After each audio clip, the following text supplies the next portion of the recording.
Assalamualaikum warahmatullahi wabarakatuh. Bismillahirrahmanirrahim. Alhamdulillahi rabbil alamin.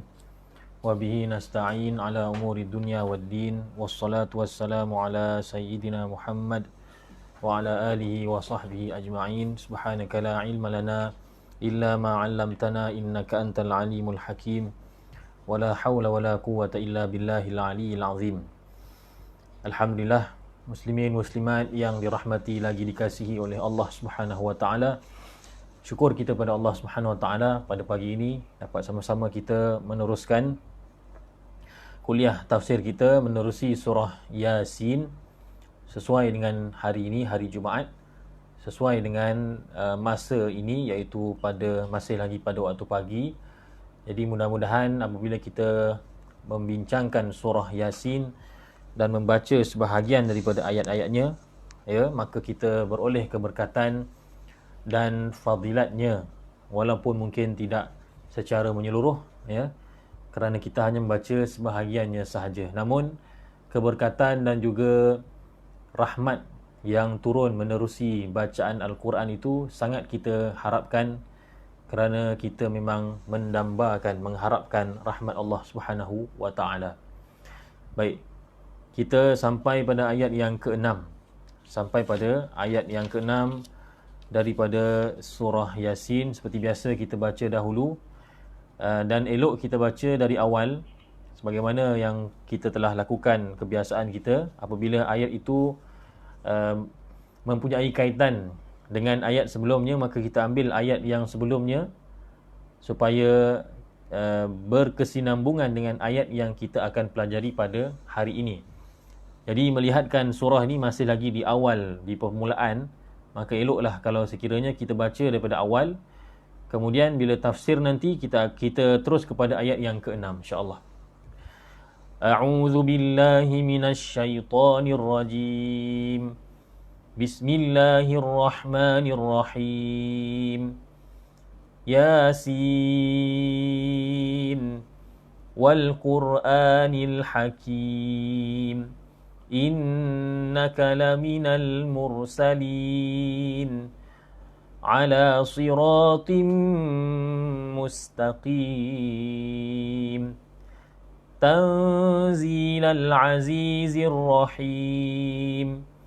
لتنذر قوما ما أنذر آباؤهم فهم غافلون لقد حق القول على أكثرهم فهم لا يؤمنون إنا جعلنا في أعناقهم أغلالا فهي إلى الأذقان فهم مقمحون صدق الله العظيم. Baik. Ayat pertama sehingga ayat kelima kita telah bincangkan. Jadi pada hari ini insya-Allah ayat yang ke-6 kelima lah kita ambil dari ayat yang kelima, Tanzilal Azizir Rahim. Ya. Allah Subhanahu wa taala berfirman, Tanzilal Azizir Rahim. Penurunan Al-Aziz, iaitu Allah yang Maha Perkasa, Ar-Rahim lagi Maha Penyayang. Baik, turunnya apa hikmah turunnya Allah ataupun Allah menurunkan Al-Quran itu? Hikmah ialah litunzira qauman ma unzira aba'uhum fahum ghafilun. Ya. Litunzira qauman ma unzira aba'uhum fahum ghafilun. Baik.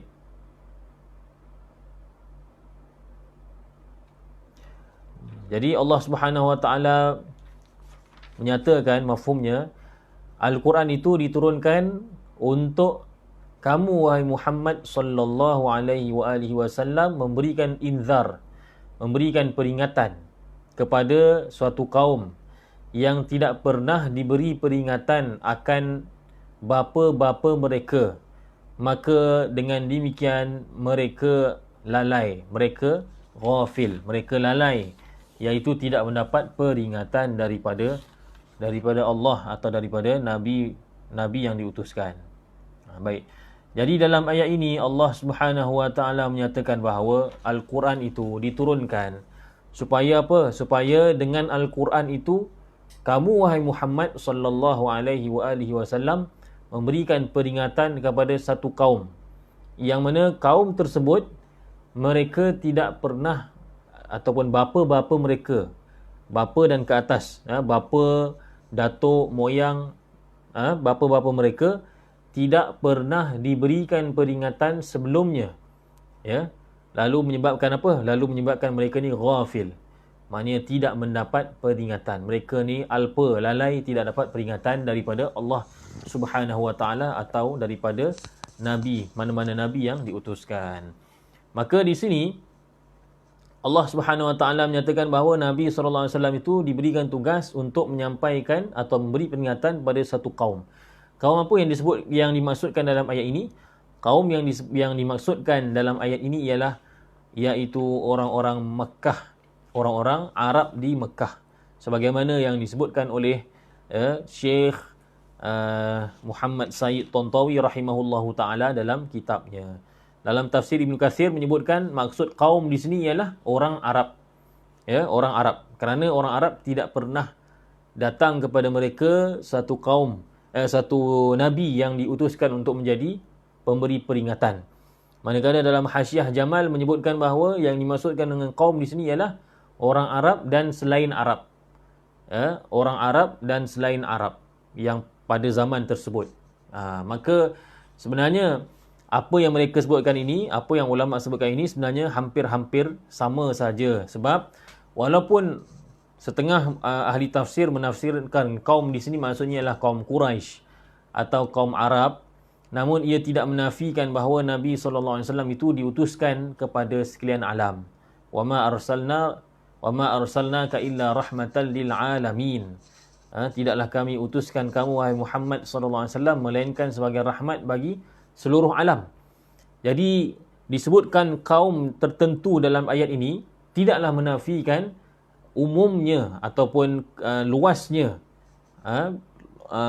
ruang ataupun cakupan dakwah Nabi sallallahu alaihi wasallam, mad'u Nabi sallallahu alaihi wasallam. Golongan sasaran dakwah Nabi sallallahu alaihi wasallam itu luas. Dia tidak ada percanggahan. Kerana dalam ayat ini hanya menyebutkan secara khusus tentang orang Arab. Tentang orang Arab. Kemudian dalam ayat ini juga Allah Subhanahu wa taala menyatakan bahawa kaum itu, iaitu kaum Quraisy Arab Mekah itu, mereka bapa-bapa mereka tidak pernah diberikan peringatan. Maka di sini perlu difahami bahawa orang Arab bukan maknanya semua bapa-bapa mereka yang dimaksudkan dalam ayat ini, bukannya seluruh bapa orang Quraisy itu memang langsung tidak ada nabi yang diutuskan. Ada nabi, iaitu Nabi Ismail alaihissalam. Maka kerana itu dalam Hasyiah Al-Jamal menyatakan bahawa maksud bapa-bapa mereka di sini ialah bapa-bapa mereka yang hampir dengan mereka. Maknanya generasi-generasi yang bawah yang hampir dengan orang-orang Quraisy yang hidup pada zaman Nabi SAW. Kerana apa? Kerana bapa-bapa mereka yang atas, generasi-generasi yang atas, yang sempat bersama dengan Nabi Ibrahim, Nabi Ismail, maka mereka sudah pun diberi peringatan. Bapa-bapa mereka, kalau diertikan sebagai bapa-bapa mereka yang atas-atas, generasi-generasi nenek moyang mereka yang atas-atas, maka itu bukan yang dimaksudkan dengan ayat ini. Kerana mereka itu sudah diberikan peringatan, sudah dihantar, diutuskan Nabi Ismail alaihissalam kepada mereka. Maka yang dimaksudkan di sini, litunzira qauman ma unzira aba'uhum, suatu kaum yang mana bapa-bapa mereka tidak diberi peringatan. Maksudnya ialah orang Arab Quraisy. Bapa-bapa yang dimaksudkan ialah bapa-bapa mereka atau bapa nenek moyang mereka yang bawah-bawah ini, generasi-generasi yang bawah yang tidak sempat didakwah oleh Nabi Ismail alaihissalam. Maka jelas daripada ayat ini bahawasanya orang Arab Quraisy yang mana mereka ini hampir dengan zaman Nabi SAW, maka mereka sebelum datangnya Nabi SAW membawa risalah, maka mereka ni dikira sebagai ahli fatrah. Maka di sini kita kena faham, ya, kadang-kadang orang berbincang tentang apa? Tentang status ibu bapa Nabi SAW. Jadi ada sebahagian orang mengatakan bahawa, bahkan ulama pun ada, sebahagian ulama mengatakan bahawa ya, ibu bapa Nabi SAW tempatnya adalah dalam neraka. Jadi kita dalam masalah ini hendaklah kita berpegang kepada dalil yang jelas. Maka kerana itu pendapat ulama yang lebih tepat dalam masalah status ibu bapa Nabi SAW ialah bahawasanya ibu bapa Nabi SAW, ya, mereka bukanlah ahli neraka. Mereka bukan ahli neraka. Kerana apa? Kerana mereka dikira ahli fatrah. Mereka dikira orang-orang yang hidup dalam fatrah, iaitu fasa. Fatrah ni ialah satu fasa masa, satu tempoh masa yang tidak ataupun yang belum diutuskan Nabi kepada mereka. Ada sebahagian orang berhujah. Dia kata, bagaimana mungkin dikatakan bahawa ibu bapa Nabi SAW itu dikira sebagai ahli fatrah, sedangkan sebelum diutuskan Nabi SAW sudah ada Nabi sebelumnya. Iaitu apa dia? Iaitu ajaran Nabi Ibrahim, ajaran Nabi Ismail, ataupun Nabi yang paling hampir dengan zaman Nabi SAW ialah Nabi Isa AS. Maka dijawab oleh ulama bahawasanya Nabi-Nabi lain, antaranya dijawab oleh pengarang kitab Ghayatul Munah, beliau menyebutkan bahawa Nabi-Nabi lain, ajaran mereka itu hanya terbatas kepada zaman mereka sahaja. Kalau mereka nak amalkan lepas tu, itu terpulang. Tapi maksudnya ialah tugas dan juga tanggungjawab Nabi Ismail, Nabi Ibrahim, Nabi Isa AS, tugas untuk menyampaikan ajaran yang mereka terima daripada Allah Ta'ala, tugas mereka hanya terhad kepada hayat mereka saja. Maknanya apabila habis, tamat hayat mereka di dunia, apabila mereka telah wafat, maka tugas mereka sudah tidak ada.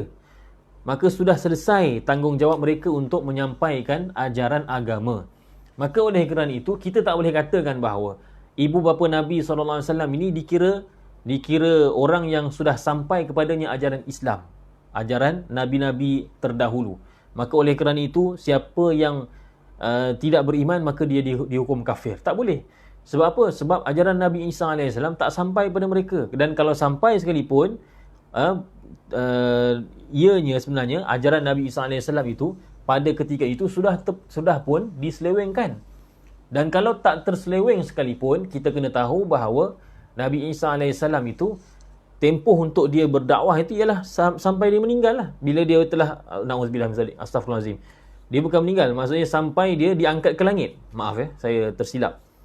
Ataupun Nabi Ibrahim alaihissalam, Nabi Ismail alaihissalam, apabila Nabi Ibrahim alaihissalam atau Nabi Ismail alaihissalam wafat, maka selesailah tugas mereka untuk menyampaikan risalah. Maka Nabi ataupun ibu bapa Nabi SAW, mereka bukan hidup pada zaman hidupnya Nabi Ibrahim, Nabi Ismail. Maka mereka dikira orang yang tidak diutuskan kepada mereka Nabi. Mereka dikira ahli fatrah.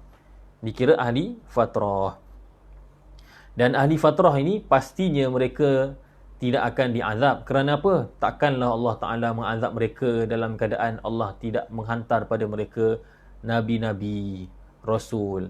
Dalam ayat yang qat'i, ayat yang memang jelas, nas yang memang qat'i, Allah Subhanahu Wa Ta'ala berfirman, وَمَا كُنَّا مُعَذِّبِينَ حَتَّى نَبْعَثَ رَسُولًا. Tidaklah kami dan tidaklah kami mengazab sehingga kami mengutuskan Rasul. Sehingga kami mengutuskan Rasul. Maknanya Allah Ta'ala tidak akan mengazab orang-orang yang hidup pada zaman ketiadaan Rasul. Ayat ini sangat jelas. Maka kalau kita lihat ayat ini, satunya ayat ini memang Quran lah, bukannya hadis. Maka ia lebih wajar dipegang berbanding hadis. Yang keduanya ialah dari segi makna. Kita boleh nampak jelas. وَمَا كُنَّا, dan tidaklah kami, mu'azzibina, mengazab, hatta, sehingga, nab'atha, kami mengutuskan rasulah, seorang rasul. Kami tidak akan mengazab sehingga kami mengutuskan seorang rasul. Jadi kalau kita lihat kepada ibu bapa Nabi SAW, datuk Nabi SAW, ketika itu ada tak rasul yang diutuskan? Jawapannya tidak ada. Jawapannya tidak ada. Risalah Nabi Isa AS hanya terbatas ketika mana baginda Isa AS berada di bumi. Begitu juga dengan risalah Nabi Ibrahim, Nabi Ismail. Risalah mereka, ajaran mereka hanya terbatas kepada sepanjang tempoh hayat mereka. Jadi ketika zaman datuk Nabi SAW, bapa Nabi SAW, ibu Nabi SAW, ketika itu dikira fatrah, dikira zaman antara dua Nabi. Dikira zaman yang tidak ada Nabi. Maka adakah mereka ini diazab kalau mereka tidak menyembah Allah Subhanahu Wa Taala? Jawapannya ialah mereka tidak diazab. Bagaimana mungkin Allah Ta'ala mengazab mereka dalam keadaan Allah tidak menghantarkan Nabi pada mereka untuk menerangkan pada mereka mana yang hak, mana yang batil? Kerana kita tahu di sisi Ahli Sunnah wal Jamaah, kebenaran itu ukurannya bukan pada akal semata-mata, tapi ialah dengan syarak. Kebenaran itu ditentukan oleh syarak, maknanya dengan wahyu. Mesti kena ada wahyu, baru kita boleh katakan seorang itu benar, seorang itu salah. Jadi ketika zaman tersebut, zaman bapa Nabi SAW, datuk Nabi SAW, adakah ketika itu sudah ada wahyu? Belum, sebab Rasulullah SAW belum diutuskan. Maka kerana itu, kita nak kata mereka ni salah, kita nak kata mereka ni ahli neraka, maka tidak wajar sama sekali kalau mengikut pendapat yang sahih di kalangan pendapat-pendapat yang ada di kalangan ulama. Kerana apa? Kerana ayat tadi menjelaskan keadilan Allah Ta'ala. وَمَا كُنَّا مُعَذِّبِينَ حَتَّى نَبْعَثَ رَسُولًا. Dan kalau dikatakan bahawa mereka ini, iaitu ibu bapa Nabi SAW, sudah sampai kepada mereka ajaran Nabi Ibrahim atau Nabi Ismail, maka kita boleh menolak dakwaan tersebut dengan membaca ayat ini, litunzira qauman ma unzira aba'uhum fahum ghafilun. Agar ataupun supaya kamu wahai Muhammad sallallahu alaihi wasallam memberikan peringatan kepada satu kaum yang belum diberikan peringatan bapa-bapa mereka. Maknanya bapa-bapa mereka belum pernah diberikan peringatan. Maka ini ayat ini jelas menunjukkan bahawa bapa-bapa mereka yang tidak sempat bertemu dengan mana-mana Nabi, sama ada Ismail atau Ibrahim alaihissalam dan sebagainya, maka mereka dikira sebagai ahli fatrah. Melainkan kalau memang sekiranya mereka, atuk nenek moyang mereka memang sempat dengan zaman mana-mana Nabi dan telah sampai hujah kepada mereka, wahyu kepada mereka, dan mereka menolaknya, maka mereka itu dihukum sebagai kafir. Adapun orang yang walaupun menyembah berhala, walaupun melakukan syirik dan sebagainya, tetapi tidak datang kepada mereka sebarang peringatan, tak ada wahyu, tidak ada Nabi, tidak ada apa-apa datang kepada mereka, maka mereka dikira sebagai ahli fatrah. Kerana itu Allah Ta'ala kata di sini, litunzira qauman ma unzira aba'uhum fahum ghafilun. Diturunkan Quran itu supaya kamu wahai Muhammad memberikan peringatan kepada suatu kaum iaitu Quraisy dan sekitarnya lah. Ma unzira aba'uhum fahum ghafilun, yang tidak pernah diberikan peringatan kepada bapa-bapa mereka, lalu mereka dalam keadaan ghaflah, dalam keadaan lalai, tidak mendapat petunjuk. Maka ayat ni sangat jelas. Ya, antara ulama yang mengatakan bahawa orang Arab ketika itu memang dikira sebagai tidak mendapat peringatan. Siapa dia? Iaitu Imam Ibn Katsir. Kerana beliau mengatakan fa innahu ma atahum min nazirin min qablih. Kerana sesungguhnya orang Arab itu tidak datang kepada mereka dari seorang pun dari kalangan pemberi peringatan, iaitu Rasul sebelum mereka. Begitu juga Syekh Sulaiman Al-Jamal dalam hasyiahnya mengatakan pada ayat ma unzira aba'uhum itu ialah ma nafiyah. Kata beliau li'anna Quraisyan lam yub'ath ilaihim nabiyyun qabla nabiyyina sallallahu alaihi wasallam. Kata beliau kerana Quraisy itu tidak diutuskan kepada mereka seorang nabi pun sebelum Nabi Muhammad sallallahu alaihi wa alihi wa sahbihi wa baraka wasallam. Maka ayat keterangan-keterangan ulama tafsir ini jelas menunjukkan bahawa mereka adalah ahli fatrah. Adapun orang-orang Arab Quraisy yang sempat bertemu dengan mana-mana nabi, kemudian telah diterangkan hujjah kepada mereka, maka mereka wajib mengikutinya. Kalau mereka ingkar, barulah mereka dikira kafir. Maka ibu bapa Nabi SAW tidak dikira kafir. Walaupun ada setengah orang dia bagi hujah, dia kata Nabi SAW pernah ditanya oleh seorang lelaki, dia kata aina abi, di manakah bapaku? Maka kata Nabi SAW, abuka finnar, bapa kamu di dalam neraka. Maka orang lelaki tadi telah berpaling dan dia telah pergi. Maka Nabi SAW telah panggil dia balik dan mengatakan inna abi wa abaka finnar, sesungguhnya bapaku dan bapa kamu adalah dalam neraka. Sesungguhnya bapaku dan bapa kamu ialah dalam neraka, kata Nabi SAW. Maka ayat hadis ini dijadikan dalil bagi golongan-golongan yang sebaliknya, golongan-golongan yang mungkin berbeza pandangan dengan kita, yang mengatakan bahawa bapa Nabi SAW itu ialah kafir dan tempatnya ialah dalam neraka. Tetapi kalau kita lihat hujah ini lemah. Walaupun hadis sahih, tetapi dari segi nak menjadikannya hujah dengan dalam akidah, ini adalah tidak kuat. Kerana apa? Kerana pertamanya, walaupun hadis sahih, tapi dia bertentangan dengan ayat Quran yang qat'i tadi, iaitu wa ma kunna mu'adzibina hatta nab'atha rasula. Dan kami tidak akan mengazab sehinggalah kami mengutuskan seorang rasul. Jadi dia bercanggah antara Quran yang memang jelas qat'i dan disyaratkan tawatur, mesti mutawatir, dengan hadis tadi, mana lebih kuat? Pastinya Al-Quran. Maka kerana itu kita tidak menjadikan hadis ahad yang tidak sampai tahap mutawatir itu sebagaimana hadis tadi sebagai dalil, sebagai hujjah, terutamanya dalam akidah. Ya. Yang keduanya ialah dari segi makna. Dari segi makna pun hadis tadi adakah menerima takwilan yang pelbagai? Ya. Hadis tadi menerima pelbagai takwilan. Ada ulama yang mengatakan bahawa kalau kita lihat konteks cerita itu, kita dapati bahawa Nabi SAW mengatakan bapaku dan bapamu di dalam neraka, sebenarnya nak menenangkan lelaki tadi. Nak menenangkan lelaki tadi, supaya lelaki tadi tidak bersedih kerana diberitahu pada awalnya bahawa bapanya di dalam neraka. Itu yang pertama. Yang keduanya, ada juga ulama mengatakan bahawa kerana Nabi SAW tahu bahawa lelaki ini kemungkinan akan murtad disebabkan dia telah diberitahu tentang nasib bapanya yang akhirnya masuk dalam neraka. Maka Nabi SAW dapat merasakan bahawa lelaki ini akan murtad. Maka kerana itu dipanggil semula dan diberitahu pada lelaki tadi bahawa bukan bapa kamu saja, bapaku pun di dalam neraka. Supaya apa? Supaya dia tenang dan tidak jadi murtad. Dan adalah lagi beberapa takwilan. Ada juga ulama yang mengatakan bahawa Bapaku yang dikatakan oleh Nabi SAW itu maksudnya ialah bapa saudara. Bapa saudara. Kerana ada bapa saudara Nabi SAW yang memang jelas kafir, mati dalam keadaan kekufuran.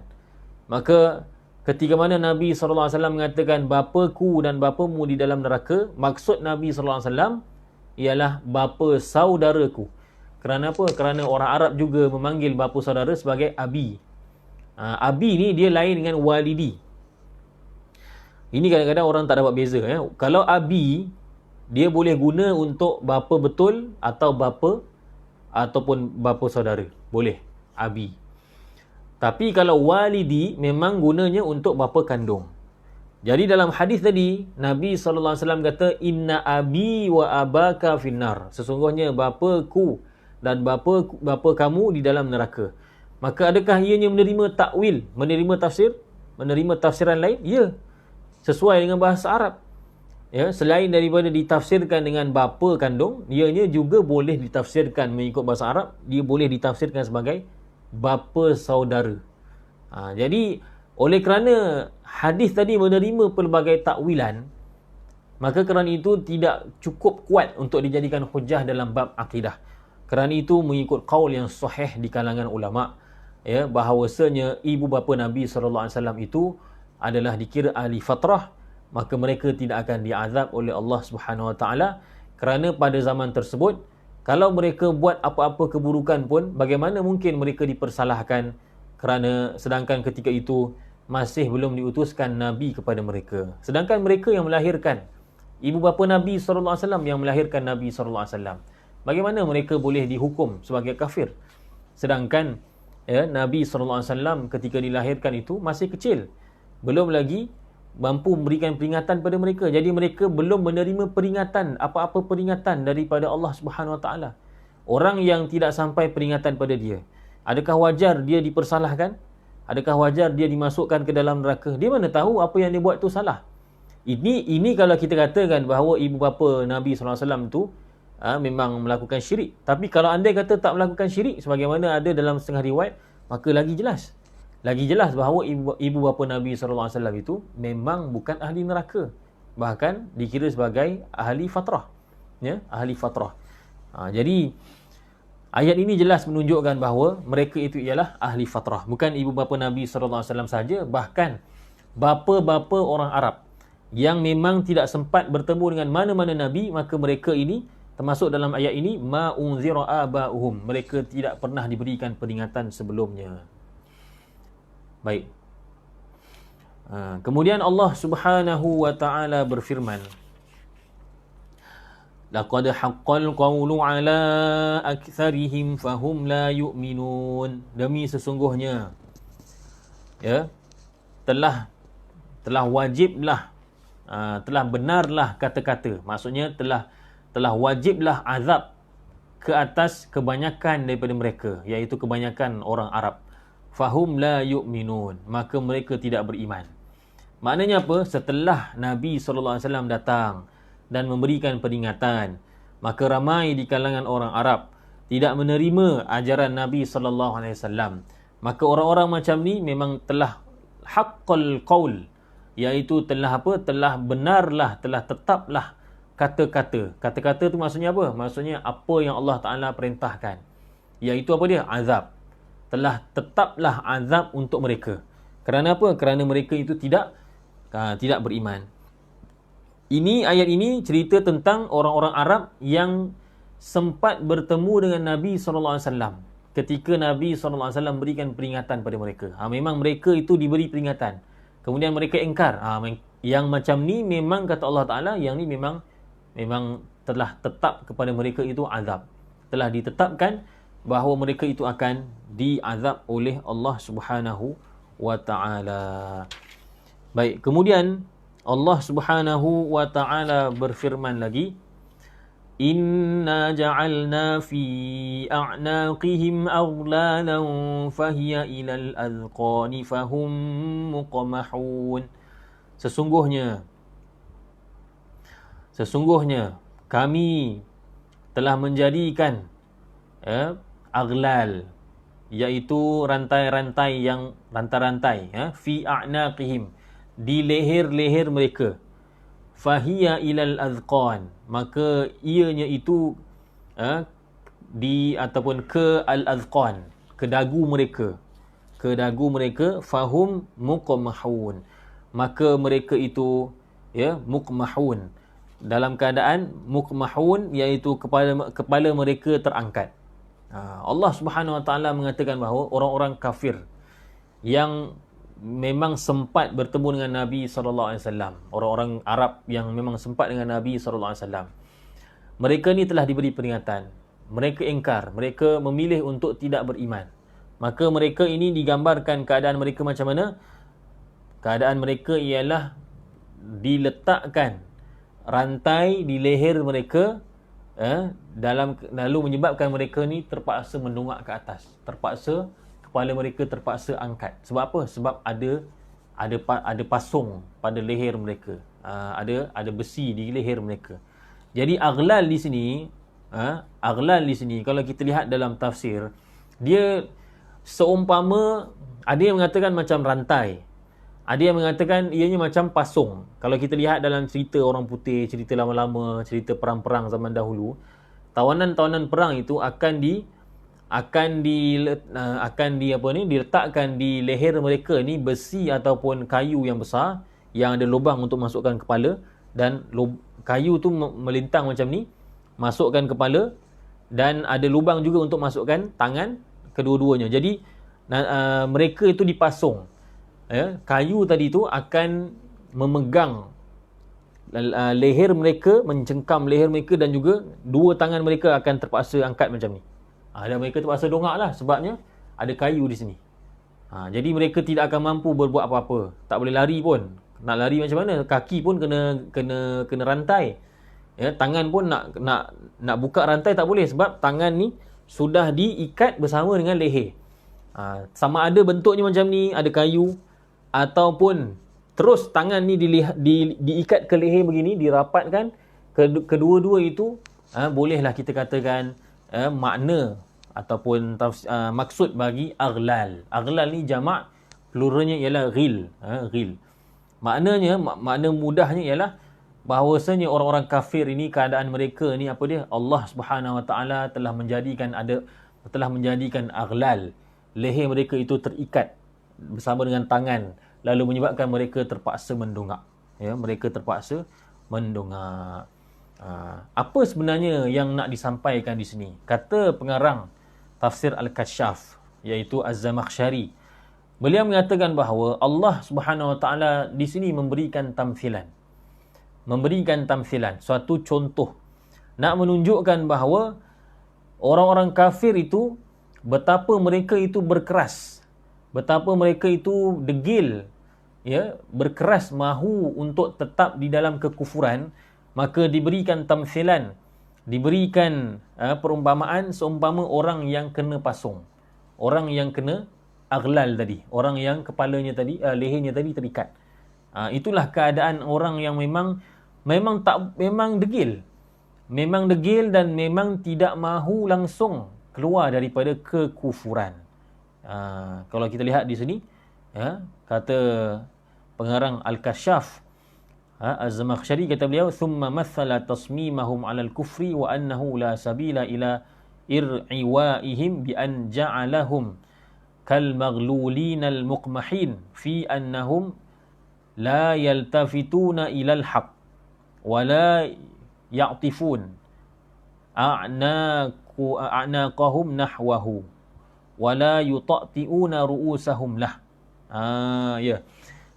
Jadi Az-Zamakhsyari mengatakan, persamaan dia apa dia? Antara orang yang kafir, yang keras, yang memang berkeras, mahu berterusan dalam keadaan kufur, dengan orang yang dipasung.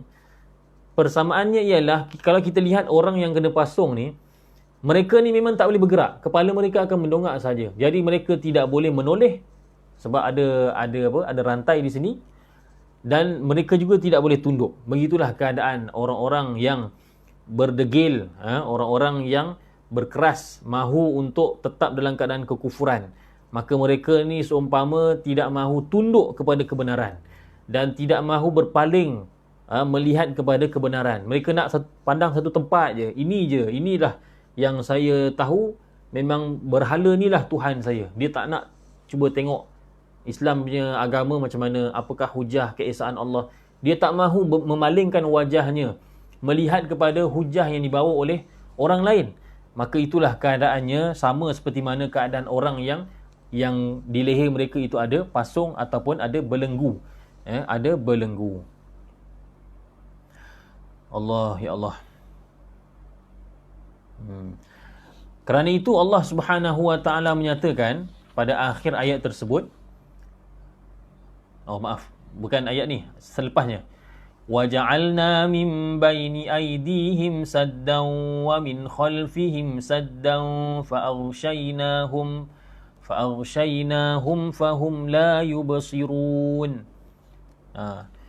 Bukan sahaja orang-orang yang berdegil, yang berkeras mahu tetap di dalam keadaan kekufuran itu disamakan seperti, ditamthilkan seperti orang yang dibelenggu, bahkan juga Allah Subhanahu wa taala menggambarkan kepada kita satu lagi gambaran bahawa mereka itu seumpama pada hadapan mereka itu ada penghadang. Di depan mereka itu macam ada dinding. Kerana itu Allah kata waja'alna min baini aydihim sadda. Dan kami jadikan min baini aydihim, di antara dua tangan mereka. Maksudnya apa? Di antara dua tangan, maksudnya di depan mereka. Kami jadikan di depan mereka itu sadda, iaitu penghalang, dinding. Wa min khalfihim sadda, dan di belakang mereka juga ada penghalang, dinding, samalah. Fa aghshaynahum fahum la yubsirun. Lalu kami tutup pandangan mereka, fahum la yubsirun, lalu mereka tidak dapat melihat. Bila orang yang Allah Subhanahu wa taala dah tutup pandangannya, mata hatinya memang tak akan nampak kebenaran. Bila orang yang mana Allah Ta'ala sudah meletakkan penghalang di depan dia, apa lagi kita nak buat? Memang hidayah tu milik Allah Subhanahu Wa Ta'ala. Jadi Allah bagi tahu ni keadaan orang macam ni, orang yang tak beriman, dah diutuskan sebaik-baik nabi, sebaik-baik kitab, masih lagi tak beriman. Allah kata waja'alna min baini aydihim sadda. Kami memang jadikan di hadapan mereka itu ada penghadang. Penghadang yang mana dengan sebab itu mereka tidak dapat melihat kebenaran. Ya Allah. Sebab itulah kita disuruh untuk sentiasa meminta hidayah daripada Allah Ta'ala. Ihdinas siratal mustaqim. Menjadi bacaan yang wajib dalam sembahyang untuk kita baca. Kalau kita baca surah Al-Fatihah dalam sembahyang, tapi ayat ihdinas siratal mustaqim itu kita tak baca, maka tak sah sembahyang kita. Maka di situ satu isyarat pada kita menunjukkan bahawa meminta hidayah itu adalah penting dan wajib.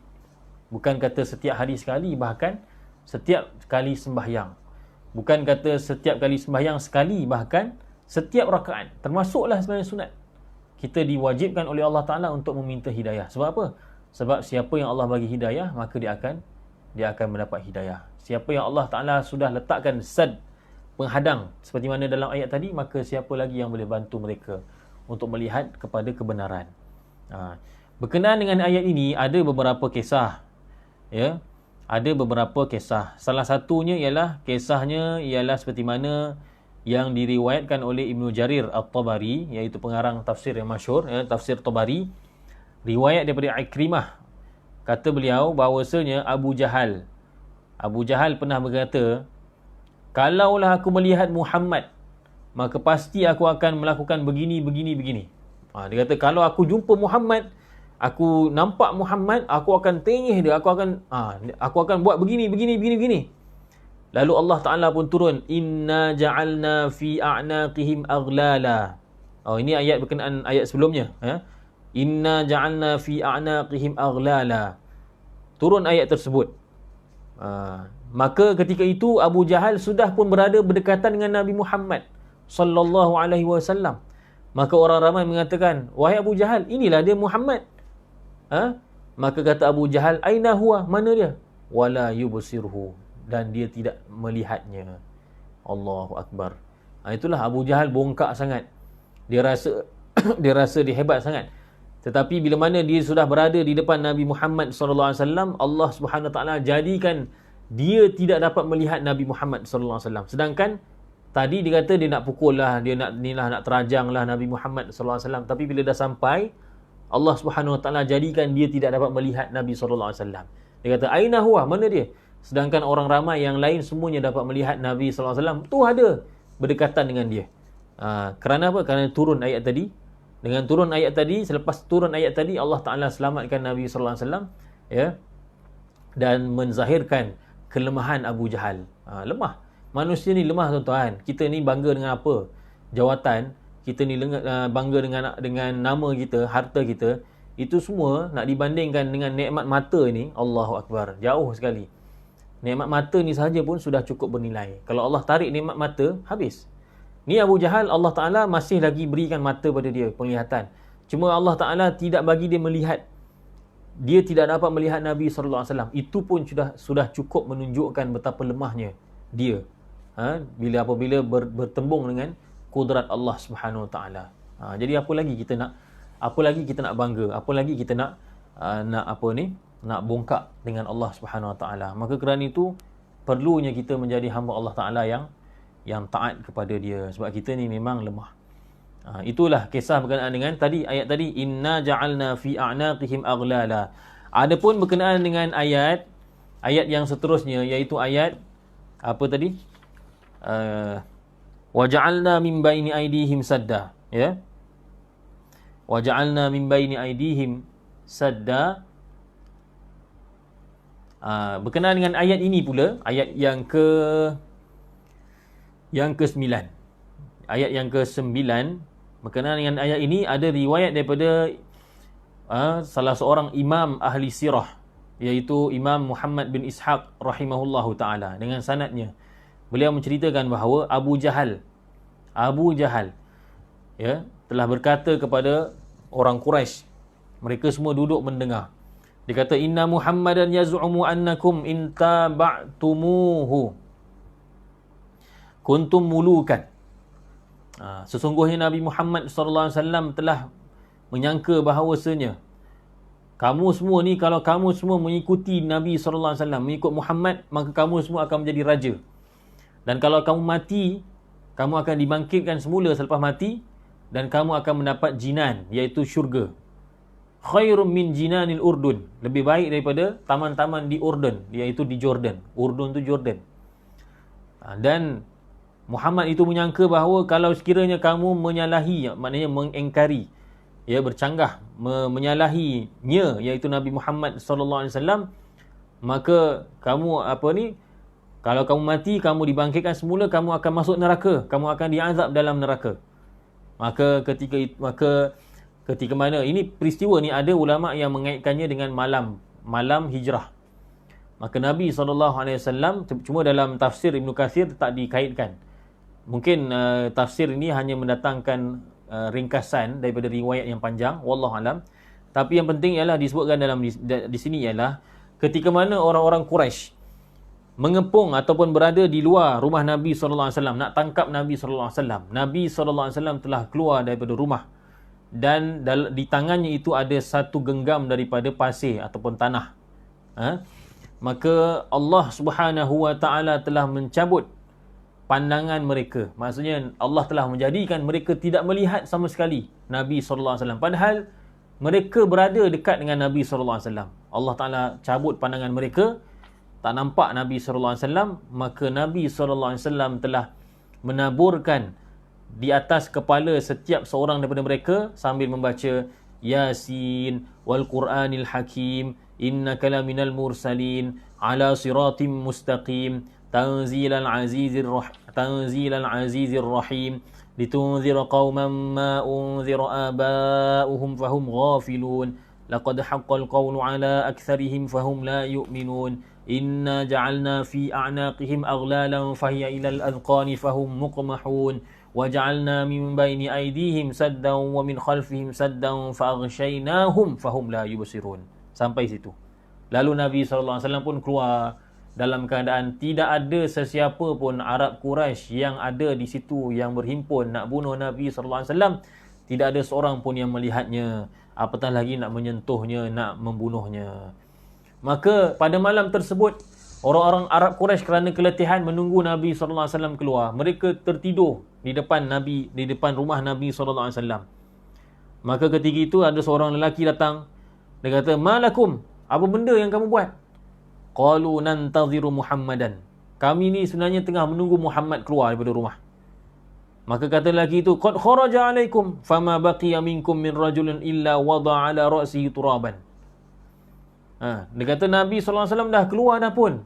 Kamu buat apa sini? Nabi Muhammad itu dah keluar dah pun. Dah meninggalkan kamu.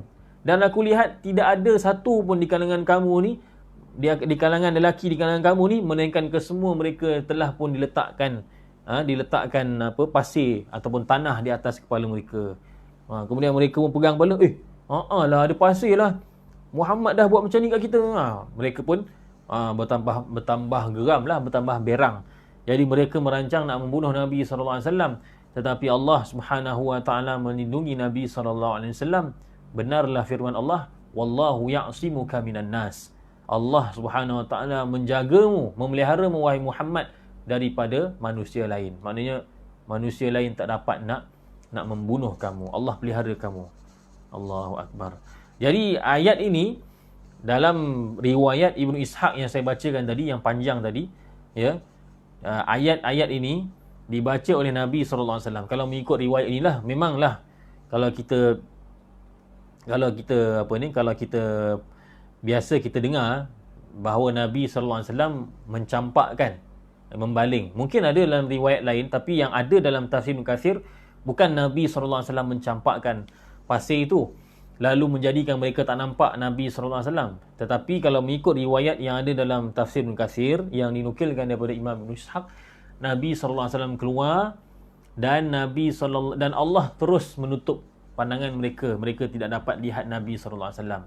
Lalu mereka meletakkan, bukannya campak, baling, tetapi Nabi SAW meletakkan pasir-pasir sedikit-sedikit di atas kepala setiap orang yang ada ketika itu, yang mengepung rumah Nabi SAW. Itu cerita dia. Wa ja'alna min baini aydihim sadda, sehingga habis. Kemudian firman Allah Subhanahu Wa Taala lagi, "Wa sawa'un 'alaihim a anzartahum am lam tunzirhum la yu'minun." Dan sama saja ke atas mereka, sama ada kamu wahai Muhammad SAW memberikan peringatan pada mereka atau kamu tidak beri peringatan pada mereka, sama saja wahai Nabi SAW, mereka tidak beriman.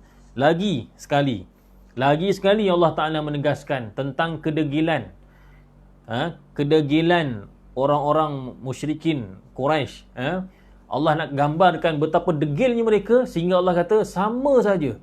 Kamu bagi peringatan ke, kamu tak bagi peringatan kepada mereka pun, sawa'un alaihim, sama saja bagi mereka. Sama saja. Apa dia yang sama? La yu'minun. Mereka tak beriman. Mereka memang, kalau orang Kedah kata apa? Ketegak. Saya bukan orang Kedah, saya tak tahu. Maknanya memang degil sungguh lah. Memang degil. Nak apa lagi? Dah diutuskan sebaik-baik Nabi, Nabi Muhammad SAW. Diutuskan sebaik-baik kitab, iaitu Al-Quran. Ditunjukkan mukjizat dan sebagainya, masih lagi tak menerima. Maka memang patutlah dikatakan begitu. Memang patutlah Allah Ta'ala kata, "Wasawa'un 'alaihim a anzartahum am lam tunzirhum la yu'minun." Ya Allah. "Innama tunziru man ittaba'a dzikra wa khasyiyar rahmana bil ghaib." Hanya sahaja kamu wahai Muhammad sallallahu alaihi wasallam memberikan peringatan, manittaba'a dzikra, kepada orang yang nak mengikuti peringatan, wa khasyiyar rahmana bil ghaib, dan dia, iaitu orang tadi itu, orang yang mengikuti peringatan tadi, dia itu takut kepada Ar-Rahman, takut kepada Allah Subhanahu Wa Taala, bil ghaib, dengan ghaib. Maknanya dalam keadaan mereka tidak melihat Allah, tapi mereka takut kepada Allah. Apa maksud ayat ini? Kata Imam Ibn Katsir, maksudnya ialah Allah Subhanahu Wa Taala nak beritahu pada Nabi SAW, kamu wahai Muhammad SAW, kamu beri peringatan, tetapi peringatan kamu hanya memberi manfaat kepada orang yang mana hendak mengikuti az-zikr. Manittaba'a az-zikr, orang yang nak mengikuti peringatan. Az-zikr di sini maksudnya ialah, kata Imam Ibn Katsir, maksudnya ialah Al-Quran. Jadi orang beriman ini rupa-rupanya mereka ini memang hati mereka ni bila dibacakan Al-Quran mereka nak ikut. Ada orang mereka belajar Quran, bila didatangkan ayat yang melarang sesuatu sedangkan mereka sendiri melakukan perkara tersebut, mereka tak terkesan. Tidak ada dalam hati dia perasaan nak amal, nak ikut apa yang diarahkan dalam Al-Quran. Jadi orang macam ni memang kalau beri peringatan pada dia tidak akan memberi manfaat. Orang yang akan mendapat manfaat daripada peringatan, daripada tazkirah apa dia? Innama tunzir manittaba'a zikr. Hanya sahaja peringatan kamu wahai Muhammad sallallahu alaihi wasallam memberi manfaat, memberi faedah kepada siapa? Kepada orang yang memang dia nak mengikuti, memang dalam hatinya memang nak ikut. Ada keinginan nak mengikuti Al-Quran. Jadi Imam Ibn Katsir menafsirkan az-zikr di sini maksudnya ialah Al-Quran. Wa khasyiyar rahman bil ghaib. Bukan itu saja, bahkan sifat keduanya ialah mereka itu dalam hati mereka ada sifat khasyah, iaitu sifat takut kepada Allah Subhanahu wa taala bil ghaib. Dalam keadaan ghaib, maknanya dalam keadaan mereka tidak melihat Allah, tetapi mereka sentiasa takut kepada Allah. Orang macam ni kalau diberi nasihat, diberi tazkirah, mereka lah yang akan mendapat peringatan, mereka yang akan mendapat manfaat daripada tazkirah tersebut. Fabashshirhu bimaghfiratin wa ajrin karim. Maka berikanlah berita gembira kepada orang macam tu, kepada dia, iaitu orang yang seperti tadi yang nak mengikuti Al-Quran. Berikan berita gembira pada mereka, pada dia wahai Muhammad. Apa berita gembiranya? Iaitu mereka mendapat keampunan dan juga ganjaran yang mulia. Allahu Akbar. Ini janji Allah Subhanahu wa taala. Orang-orang macam ni yang memang ikhlas nak mengikuti Al-Quran, mengikuti perintah Allah, walaupun mereka mungkin akan, ialah manusia, akan buat dosa, tetapi oleh kerana dia itu seorang Muslim mukmin, dengan imannya itu, maka lambat laun Allah Ta'ala akan keluarkan juga dia daripada neraka dan masukkan ke dalam syurga. Dan mungkin juga Allah Subhanahu tak mustahil dosa-dosanya yang lain-lain itu, oleh kerana dia tidak mensyirikkan Allah, oleh kerana dia masih lagi pegang teguh pada Quran, maka dosa-dosa yang lain itu Allah Ta'ala ampunkan. Sebab Allah janji di sini, bimaghfiratin wa ajrin karim. Allah janjikan dengan dua perkara, iaitu keampunan dan ganjaran yang mulia, ganjaran yang hebat. Inna nahnu nuhyil mauta wa naktubu ma qaddamu wa atharahum wa kulla syai'in ahsaynahu fi imamin mubin.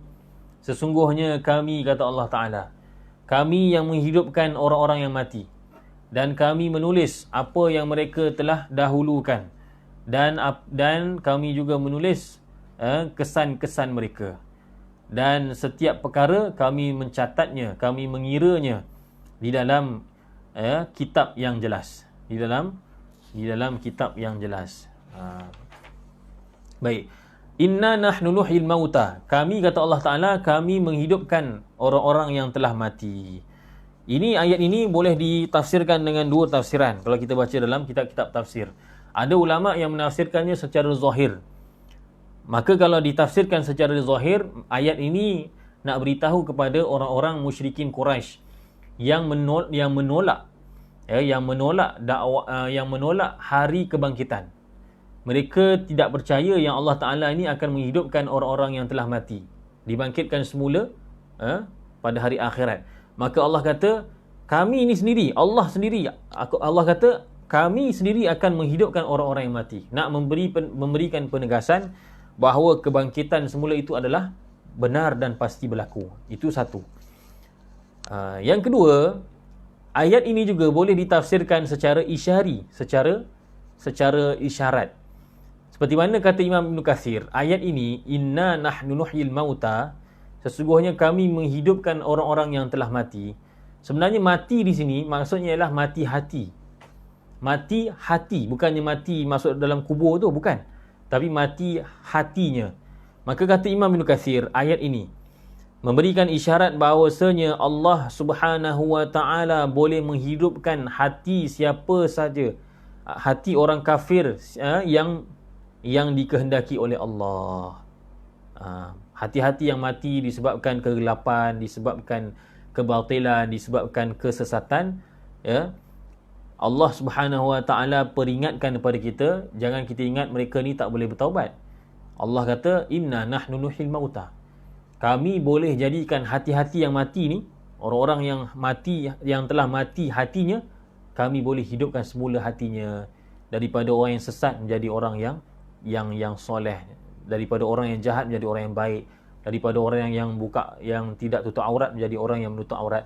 Dan kita lihat depan mata kita berapa ramai artis dan sebagainya yang dahulunya mungkin jauh pada agama, tetapi apabila Allah Ta'ala yuhyil mauta, Allah menghidupkan balik hatinya yang mati, maka akhirnya dia menjadi orang yang soleh, bahkan lebih soleh daripada kita sendiri yang bukan artis. Kita bukan artis kan, tapi kadang-kadang artis yang telah berhijrah ataupun gangster yang telah berhijrah, kadang-kadang mereka lagi baik daripada kita yang tak pernah pun menjadi gangster dan sebagainya.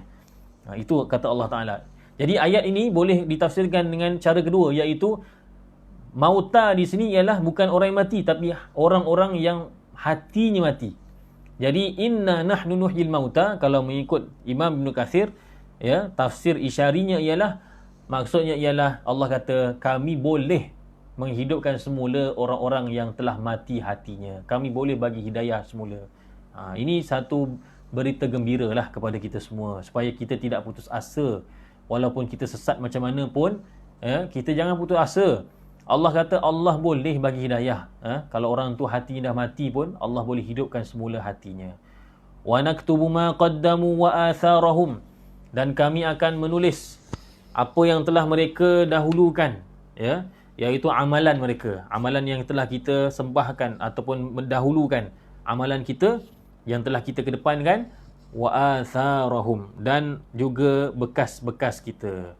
Apa maksud bekas-bekas kita? Di sini ada dua tafsiran.